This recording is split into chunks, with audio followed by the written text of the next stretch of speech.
What's up, everybody? Welcome to week number 10 of TPI Tuesdays. I'm Santoro. I'm a doctor of physical therapy as well as a TPI certified medical practitioner. Now today on TPI Tuesday, we're going to be talking about balance and proprioception. No anatomy today, but let's get started with some physiology.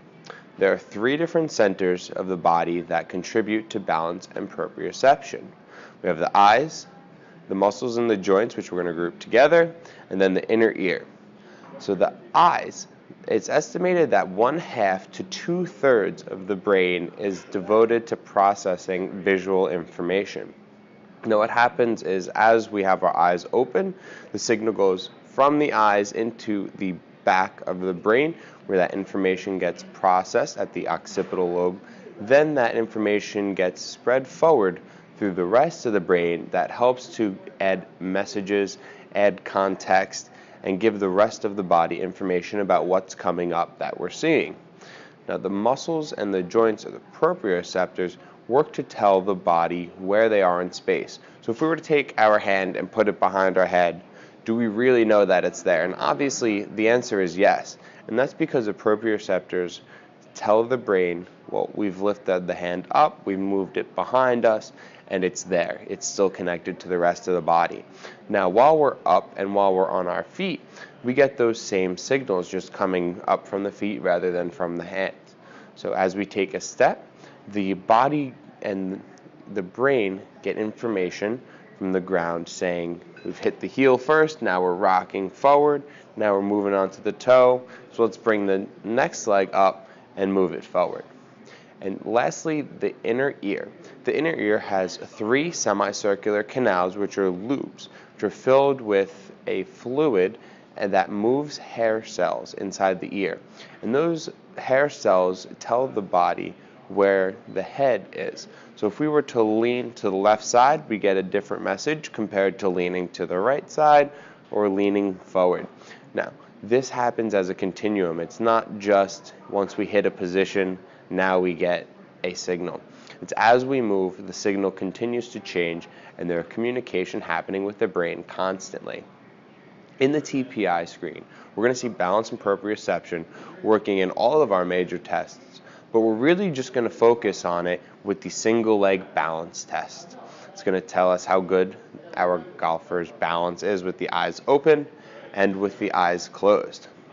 In the golf swing, balance is fairly straightforward, just as it is in life. Good balance in a good golf swing helps us to stay upright.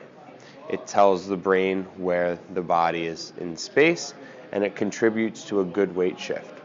In life, good balance helps us stay standing, helps us keep moving forward. Proprioception helps with all those things as well. Some inadequacies that we could see in the golf swing as a result of poor balance will be things like a loss of balance and falling over, a loss of posture, including swaying, sliding, a reverse spine angle, or hanging back, or even coming over the top. And again, it helps to contribute to a good weight shift, so poor balance is going to limit that weight shift. In life, again, good balance helps keep us upright. Things with walking, moving, sitting, standing, going up and down stairs, and even driving. So hang tight, stay where you are. I'm going to go get changed. I'm going to get the gym clothes on, and we're going to work on some balance drills. I'll see you guys soon. What's going on, guys? Welcome back to the balance and proprioceptive fixes component. Now, just as I've done in the past, I'm really going to advise anybody that truly has a balance or proprioception problem to go see a trained professional. In many cases, these deficits can be fixed and can be addressed, but it takes a lot of experience and a lot of education to know which category you fall in. So we want to make sure that everyone is safe at home doing these exercises, so make sure you go get cleared by a trained medical or fitness professional before you try any of this at home. Since we have 3 different centers in the body and in the brain that help to control balance and proprioception, we're going to want to train each of them a little bit differently. Now, I'm sure you guys have noticed that I'm not wearing shoes, and that's for a reason. When we take our shoes off, we're giving the brain a lot of proprioceptive signals, and by training balance without shoes on, it helps us to really work on the proprioception in the foot rather than giving way in the sneaker and the sneaker being able to move and conform. So take your shoes off when you're training balance, leave them off in the corner, you're not going to need them. The first thing I want to look at, though, is proprioception and improving your proprioception. It's fairly easy to do, especially without shoes on. We can do a single leg stance just like we do for the single leg balance test in the TPI screen. What you're going to do is you're going to stand up tall, you're going to lift one leg up to 90 degrees at the hip, 90 degrees at the knee, and you're just going to stay there. Now, this is going to be difficult for some people, so if you have something to hold on to, gently put your fingertips on. Don't grip on as hard as you can, but just give your body a little bit of an extra cue. Eventually you can progress yourself up to just standing with one leg and no other contacts. When we have our eyes open, though, we're giving the body a visual cue as well. So in order to progress this, all you need to do is close the eyes. First, you get set in that 90-90 position, then close the eyes. With that, we're only relying on the foot and the proprioceptive cues that the body is giving. The next thing that we're going to be looking at is how we can improve our inner ear balance. In order to do that, we're going to need to give the body some poor signals about what's going on at the foot. So we're going to use an AirX pad, put that down, and by standing on it, we're taking away some of the input that's given from the feet. The body's getting mixed signals about where the feet are in space. So now we're really going to look at what's going on at the ear. Again, we're going to close our eyes.